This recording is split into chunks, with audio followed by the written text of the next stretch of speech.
चलो बच्चों भैया आज के चैप्टर में आज के क्लास में सॉरी जो एप्लीकेशन ट्रिग्नोमेट्री चैप्टर चल रहा था, ठीक है, उसके 2 क्वेश्चन बचे हुए थे। आज उन 2 क्वेश्चनों को कंप्लीट करके ये चैप्टर पूरा क्या कंप्लीट हो जाएगा। इस चैप्टर में बेटा सारे क्वेश्चन मैंने सॉल्व कराए हुए हैं, ठीक है। लेक्चर नंबर 1, 2, 3 करके डाल रखे हैं। जो ये आज का है लास्ट लेक्चर है। इसके बाद इसका चैप्टर ये जो खत्म हो जाएगा पूरी तरीके से, ठीक है। क्वेश्चन नंबर जो हमने लास्ट कराया था वो लास्ट क्वेश्चन कराया था 13 तक। क्वेश्चन नंबर 13 तक कंप्लीट हो गया था। क्वेश्चन नंबर 14 में बेटा फिगर बनी हुई है, ठीक है। फाइंड क्या करना है, डिस्टेंस को फाइंड करना है, ठीक है। जो बीसी डिस्टेंस दी गई है इसके में डिस्टेंस फाइंड करनी है, ठीक है। फिगर बनी हुई है, फिगर से नहीं बनाना तुम्हें, ठीक है। तो क्वेश्चन नंबर क्या हो जाएगा यहाँ पर 14 हो जाएगा। क्वेश्चन नंबर कितना 14 दिया हुआ है, ठीक है। अब इसमें देखो इसकी जो टोटल फिगर बना लेते हैं पहले इसको। ये टोटल लेंथ दी गई है इसकी कितनी दी गई है 88.2 मीटर्स, ठीक है। उसके बाद यहां से पोल वैसे ही खड़ा किया जाता है सेम, ठीक है। जो भी है पोल है क्या है, ठीक है, ये इसकी भी सेम हाइट है। अब देखो ये जो बड़ा वाला जो एंगल है वो 30 डिग्री का बना हुआ है और छोटा वाला जो एंगल है वो 60 डिग्री का, यानी कि ये वाला एंगल पूरा 30 का बना हुआ है और ये कंप्लीट एंगल क्या 60 का बना हुआ है, ठीक है। इसका नामकरण करना चाहो तो कर लो। ए हो जाएगा, बी हो जाएगा, सी हो जाएगा, डी हो जाएगा और ये ई हो जाएगा। क्लियर। अब यहाँ से देखो इसमें जो डिस्टेंस दी हुई है, ये जो छोटी सी बच्ची इसमें खड़ी हुई है, यहाँ से यहाँ तक की जो डिस्टेंस दी गई है वो कितनी 1.5 मीटर दी गई है। कितनी दी गई 1.2 मीटर की लड़की को खड़ा किया जाता है, ठीक है। और पूरी हाइट जो दे रखी है उसने यहाँ से यहाँ तक पूरी हाइट कितनी दे रखी है हमें 88.2 दे रखी है, ठीक है। तो सबसे पहले हमें क्या करना है बेटा सी डी लिखेंगे। सी डी की जो हाइट है मेरे पास कितनी है 88.2 है मीटर, ठीक है। उसमें से बेटा हमें निकालना क्या है, सॉरी बेटा इसको सी डी नहीं इसको यहाँ पर पॉइंट मान लो, इसको एफ मान लो, ठीक है। इसको क्या एफ मान लिया और इसको जी मान लिया, ठीक है। तो ये जो हाइट दी गई है कंप्लीट पूरी किसकी दी गई सी एफ की दी गई है। किसकी दी गई बेटा सी एफ की हाइट जो दी गई है 88 पॉइंट कितनी दी गई है 88.2 मीटर दी गई, ठीक है। अब हमें निकालना क्या है इसमें, हमें निकालना बेटा सीडी की हाइट। सीडी की हाइट निकालनी है। सीडी क्या है मेरे पास, ठीक है। सीडी निकालने के लिए क्या करेंगे 88 में से बेटा 88.2 में से माइनस कर देंगे 1.2 को, तो इसका जो आंसर आएगा 87 आ जाएगा, ठीक है। कितना आ जाएगा बेटा 87 आ जाएगा। तो 87 वाली जो हाइट हो जाएगी वो कितनी हो जाएगी, यहाँ से यहाँ तक क्या हो जाएगा इसकी 87 आ जाएगी। क्लियर। अगर इसकी 87 है तो बेटा इसकी भी क्या हो जाएगी 87 हो जाएगी। क्लियर, ये याद रखना, ठीक है। अब ध्यान दो, सबसे पहले हमें निकालना क्या है, सबसे पहले एक काम करते हैं बेटा और यहाँ से हम निकाल लेते हैं और tan 60 की वैल्यू, ठीक है। किसकी वैल्यू मिल जाएगी यहाँ से ए की वैल्यू मिल जाएगी। किसकी मिल जाएगी ए की, ठीक है। फॉर्मूले बेटा याद रखना है। यहाँ पर पहला फॉर्मूला क्या था यार साइन थीटा कॉस थीटा और यहाँ पर क्या tan थीटा उसके बाद यहाँ पर क्या कोसेक थीटा था, यहाँ क्या था सेक थीटा था और यहाँ पर क्या tan थीटा था, ठीक है। एक फॉर्मूला याद रखना, सॉरी यहाँ cot थीटा आएगा बेटा, यहाँ पर क्या cot थीटा था, ठीक है। एक फॉर्मूला याद रखना, पाकिस्तान भूखा प्यासा हिंदुस्तान हरा भरा, ठीक है। ये वाला फॉर्मूला याद रखना। अब यहाँ पर ध्यान दो कि tan 60, ठीक है, tan 60 पर यानी कि tan थीटा पर क्या फॉर्मूला लगेगा, लास्ट में क्या है tan है, यानी कि लास्ट में क्या हो जाएगा P अपॉन बी। क्या हो जाएगा बेटा P अपॉन बी, यानी कि परपेंडिकुलर अपॉन में बेस। क्या हो जाएगा बेटा परपेंडिकुलर अपॉन में बेस। अब परपेंडिकुलर क्या है मेरे पास 87 दिया हुआ है, यानी कि इसका नामकरण करके लिखना चाहो तो नामकरण करके लिख लो BE, ठीक है। अपॉन में क्या आ जाएगा बेटा AE आ जाएगा। BE अपॉन में क्या आ जाएगा AE आ जाएगा। इसकी वैल्यू क्या होती है √3 होती है। tan 60 की वैल्यू √3 हो जाएगी। इसका क्या करेंगे 87 लिखेंगे, अपॉन में क्या आ जाएगा यहाँ पर, ठीक है, अपॉन में AE ऐसे लिखा जाएगा। क्लियर। इसकी मल्टीप्लाई इधर कर देंगे, इसकी मल्टीप्लाई इधर कर देंगे, तो यहाँ पर कितना आ जाएगा AE की वैल्यू जो मिल जाएगी मेरे पास कितना आ जाएगा 87 अपॉन में कितना आ जाएगा √3, ठीक है।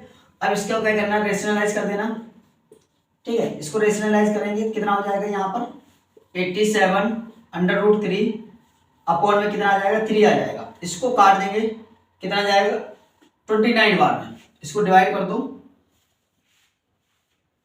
इसको डिवाइड करो 3 से, कितने को 87 को, ठीक है। 3 2 6, ठीक है, 3 9 27, ठीक है। कितनी बार जाएगा ये 29 बार जाएगा, यानी कि यहाँ पर जो वैल्यू आ जाएगी 29√3 मीटर।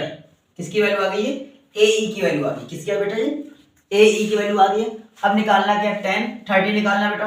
यहाँ लिखेंगे 10 30, और 10 30 क्या है, पूरी कंप्लीट है, एडी क्या हो जाएगा, एडी, ठीक है। ये क्या कंप्लीट क्या हो जाएगी, एडी हो जाएगी, यानी कि कंप्लीट एडी की वैल्यू निकालनी है हमें। और हमें सीडी कितना दिया हुआ है, यहाँ पर क्या लिखेंगे, सीडी अपॉन में क्या आ जाएगा, एडी आ जाएगा। सीडी की वैल्यू देखो, इसकी वैल्यू क्या होती है 1/√3 होती है, ठीक है। क्या हो जाएगी 1/√3। सीडी की वैल्यू क्या है 87 बेटा, ऐसे लिखा जाएगा। यहाँ पे क्या हो जाएगा एडी, ठीक है। एडी की एडी यहाँ पर क्या लिखेंगे, एडी की वैल्यू निकालनी, तो एडी को ऐसे लिखा जाएगा, ठीक है। क्रॉस मल्टीप्लाई करेंगे तो एडी इज इक्वल टू क्या आ जाएगा, यहाँ पर कितना आ जाएगा 87√3, ठीक है। ये किसकी आ गई बेटा, एडी की वैल्यू आ गई, ठीक है। जब ये एडी की वैल्यू आ जाएगी तो क्या करना बेटा, हमें निकालने किसकी है, एडी की निकालनी है, ठीक है। तो ये कंप्लीट एडी की वैल्यू आ गई, और ए की वैल्यू मेरे पास ऑलरेडी पहले 29√3, ईडी की वैल्यू निकालनी है। तो ईडी की वैल्यू निकालने के लिए एडी के कितने पार्ट है, 2 पार्ट है। एडी के कितने पार्ट है बेटा, 2 पार्ट है। क्या क्या है, ए ई है और प्लस, ठीक है, ए ई है प्लस कितना हो जाएगा ईडी, ठीक है। यहां पर वैल्यू पुट करेंगे। सबसे पहले क्या एडी की वैल्यू रखेंगे 87, अंडर रूट कितना 3 हो जाएगा। अब ए ई की वैल्यू रखेंगे यहाँ पर, कितना हो जाएगा 29, अंडर रूट कितना हो जाएगा 3 हो जाएगा, इक्वल टू ईडी मिल जाएगा। क्या मिल जाएगा बेटा, एडी मिल जाएगा। इसको माइनस कर देना, आंसर फाइनल मिल जाएगा, ठीक है। माइनस करने के लिए देखो क्या करेंगे, ठीक है, इसको माइनस कर लेना, ठीक है। माइनस करके आंसर आ जाएगा, ठीक है।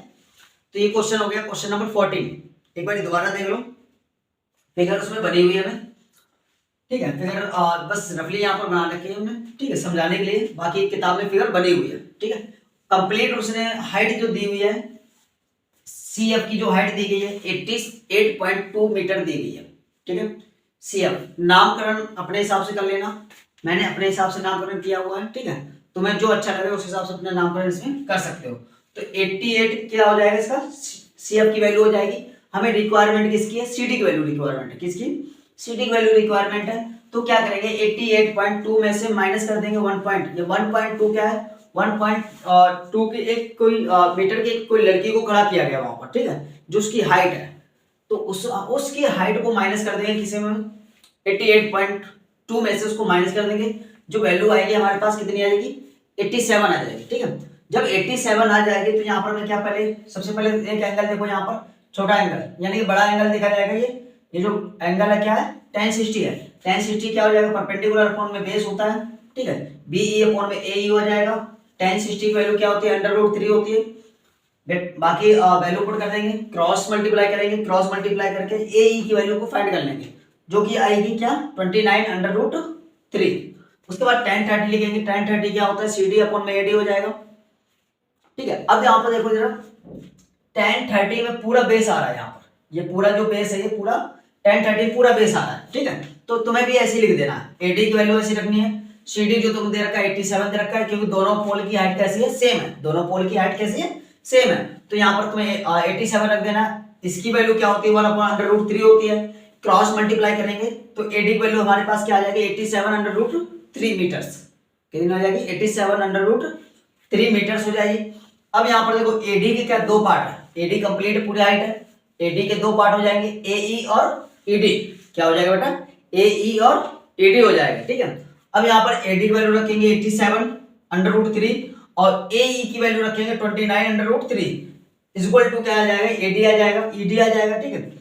ईडी की वैल्यू फाइंड करेंगे, इसमें से इसको माइनस कर देंगे, ठीक है, और माइनस करके फाइनल इसका आंसर आ जाएगा, ठीक है। अब क्वेश्चन नंबर जो दिया है हमारे पास, क्वेश्चन नंबर क्या है 15 दिया हुआ है, ठीक है।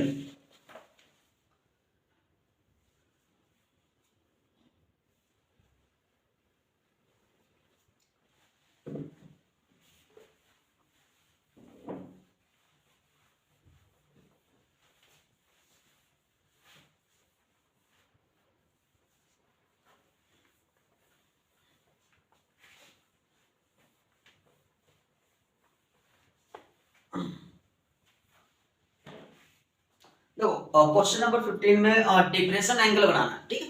क्वेश्चन नंबर 15 में उसमें लिखा हुआ डिप्रेशन एंगल बनाना है, एक 30 का बनाना है, एक 60 का बनाना है, ठीक है। तो डिप्रेशन एंगल पता ही है हमें, ठीक है। कैसे बनेगा, सीधी लाइन आएगी, ठीक है। यहां से हमें निकालना है कि इसमें टाइम को फाइंड करना है। क्वेश्चन नंबर क्या हमारा 15 है, ठीक है। तो यहां से क्या करेंगे, सबसे पहले तो बीसी की वैल्यू निकाल लेंगे। बीसी क्या होता है, ठीक है। बीसी क्या है हमारे पास, 6b प्लस कितना हो जाएगा, बीटी हो जाएगा। 6b प्लस बीटी हो जाएगी, बीसी की वैल्यू बन जाएगी, ठीक है। उसके बाद क्या निकालना, tan 60 का निकालेंगे। tan 60 क्या हो जाएगा, h अपॉन में कितना हो जाएगा, बीटी हो जाएगा, ठीक है। इसकी वैल्यू क्या होती है, √3 हो जाएगी, is equal to h upon में क्या हो जाएगा, बीटी हो जाएगा, ठीक है। इसकी क्रॉस मल्टीप्लाई करेंगे तो √3 मल्टीप्लाई बाय कितना हो जाएगा, ये बीटी आ जाएगा, इज इक्वल टू क्या, h की वैल्यू आ जाएगी। इसको मानेंगे इक्वेशन नंबर फर्स्ट। उसके बाद देखो tan 30 लिखेंगे। tan 30 में क्या हो जाएगा, सेम वही कंडीशन, h अपॉन में क्या हो जाएगा, बीसी। बीसी की वैल्यू क्या निकाल रखी हमने, 6b प्लस बीटी, ये वैल्यू निकाले हुए। इसकी tan 30 की वैल्यू क्या होती है, 1/√3 हो जाएगी, इज इक्वल टू क्या, h अपॉन में कितना होता है, ये ऐसे लिखा जाएगा 6b plus BT, cross multiply करेंगे तो यहाँ पर कितना हो जाएगा, √3h is equal to 6b plus BT, ठीक है। मल्टीप्लाई में बीटी हो जाएगा और h की वैल्यू को पुट करेंगे यहाँ पर, √3 मल्टीप्लाई में कितना हो जाएगा, √3 बीटी हो जाएगा, is equal to 6b plus BT, ठीक है। अब इसकी क्रॉस देखो अंडर रूट की मल्टीप्लाई होगी तो क्या हो जाएगा, 3bt आ जाएगा। यहाँ पर कितना आ जाएगा बेटा, 3bt आ जाएगा। इसको क्या करेंगे, 6b ऐसे लिखा जाएगा। इस वाले bt को उठा के इसको भी ऐसे लिख लो, ठीक है, bt। इस वाले bt को उठा के इधर लाएंगे तो कितना आ जाएगा, 2bt बनेगा, यानी कि 3bt में से माइनस कर देंगे एक bt को। जब इस एक bt को माइनस कर देंगे 6b हो जाएगा, ठीक है। इसको माइनस करेंगे 2bt होता है, इज इक्वल टू कितना, 6b हो जाएगा। b से b कैंसिल हो जाएगा, ठीक है। यहाँ पे क्या बच जाएगा, 2bt बच जाएगा और 6 बचेगा। t की वैल्यू निकालेंगे तो 6 डिवाइडेड बाय कितना, 2 हो जाएगा। 2 से इसको काट देंगे, t इज इक्वल टू कितना हो जाएगा, ये 3 सेकंड। टाइम जो उसमें रिप्रेजेंट करना है बेटा, 3 सेकंड में ही रिप्रेजेंट करना है। क्लियर, देख लो एक बार फिर से। क्वेश्चन नंबर 15 है, ठीक है। क्वेश्चन नंबर 15 में जो हमें दिया गया है, डिप्रेशन एंगल ड्रॉ करना है, ठीक है। क्या करना है, डिप्रेशन एंगल ड्रॉ करना है। डिप्रेशन एंगल ड्रॉ करने के बाद फिर क्या करना है, इसको देखो मैंने इंट्रोडक्शन की क्लास में पहले ही बता दिया था, एलिवेशन एंगल और डिप्रेशन एंगल, ठीक है, दोनों बता दिए थे। तो डिप्रेशन एंगल की जब बात की जाए तो हमेशा माइंड में क्या इमेज बन जानी चाहिए इस तरीके से, ठीक है। तो यहाँ से क्या हो जाएगा, अब मैंने एक चीज और बोली यहाँ पर, अभी थोड़ी देर पहले बोला मैंने कि हमेशा जो बड़ा एंगल होगा वो पहले लिखा जाएगा, ठीक है, और जो छोटा एंगल होगा वो हमेशा बाद में आगे लिखा जाएगा उसके, ठीक है। तो यहाँ से पहले क्या 30 लिखा जाएगा, 30 के आगे क्या हो जाएगा, सॉरी 60 लिखा जाएगा, 60 के आगे क्या हो जाएगा, 30 हो जाएगा। h की ऐसे लिखा जाएगा क्योंकि h हमें दी नहीं गई, ठीक है, h हमें फाइंड करनी है।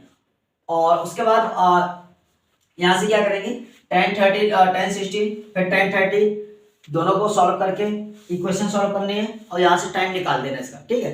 टाइम कितना आ जाएगा, 3 सेकंड का इसका समय आ जाएगा। क्लियर, ये था इसका क्वेश्चन नंबर 15। अब क्वेश्चन नंबर 16 में देखो, क्वेश्चन नंबर 16 देखो किसी की बुक में क्वेश्चन नंबर 16 नहीं है, ठीक है। जो ओल्ड एनसीईआरटी है उस वाले बुक में क्वेश्चन नंबर 16 है, ठीक है। जो न्यू एनसीईआरटी है आई थिंक उसमें से ये क्वेश्चन को काट दिया गया है। क्यों काटा गया, इसका रीजन क्या है, क्योंकि देखो इसमें कुछ वैल्यूज होती हैं जैसे tan, ठीक है, 90 माइनस थीटा, ठीक है, tan 90 माइनस थीटा क्या हो जाता है, is equal to tan cot बन जाएगा। क्या बन जाएगा, ये कॉट थीटा बन जाएगा। इस वजह से मेरे हिसाब से ये क्वेश्चन कटा हुआ है, ठीक है। जो न्यू एनसीईआरटी का पैटर्न है उसमें ये क्वेश्चन शायद काट दिया गया है, एक बार चेक कर लेना, ठीक है। अगर क्वेश्चन कटा हो तो कोई बात नहीं है, अगर नहीं कटा हो तो कमेंट कर देना, इसकी वीडियो बना दूंगा, ठीक है। बाकी अब जो अगली जो क्लास होनी है, ठीक है, कोई नया चैप्टर स्टार्ट करेंगे। आई थिंक चैप्टर स्टार्ट जो करेंगे क्वाड्रेटिक इक्वेशन, ठीक है। तो चैप्टर अब जो नया स्टार्ट होगा क्वाड्रेटिक इक्वेशन होगा, उस चैप्टर में भी क्या करना है, कॉन्सेप्ट क्लियर करना है। और कॉन्सेप्ट करने के बाद, क्लियर होने के बाद उसके जो कुछ इंपॉर्टेंट क्वेश्चन है उन क्वेश्चनों को सॉल्व करना है। उसके बाद जो वर्ड प्रॉब्लम्स है बेटा, जो वर्ड प्रॉब्लम्स है, एक तो ये वाला चैप्टर हो गया application trigonometry, chapter number 3, chapter number 4 और आई थिंक चैप्टर नंबर 5, ठीक है। और उसके बाद सरफेस एरिया एंड वॉल्यूम्स, इन वाले क्वेश्चनों, इन चैप्टरों में बेटा वर्ड प्रॉब्लम्स ज्यादा है, तो इनकी प्रैक्टिस कर लेना। चैप्टर नंबर जो 4 है, चैप्टर नंबर 4 में बेटा जो एज के रिलेटेड जो क्वेश्चन है, एज से रिलेटेड जो क्वेश्चन है, एक आध क्वेश्चन जरूर फंसता है, ठीक है। 3 नंबर में 100% आता है क्वेश्चन, ठीक है। बाकी कल स्टार्ट करते हैं और कल देखते हैं क्लास को, ठीक है। बाकी मिलते हैं कल।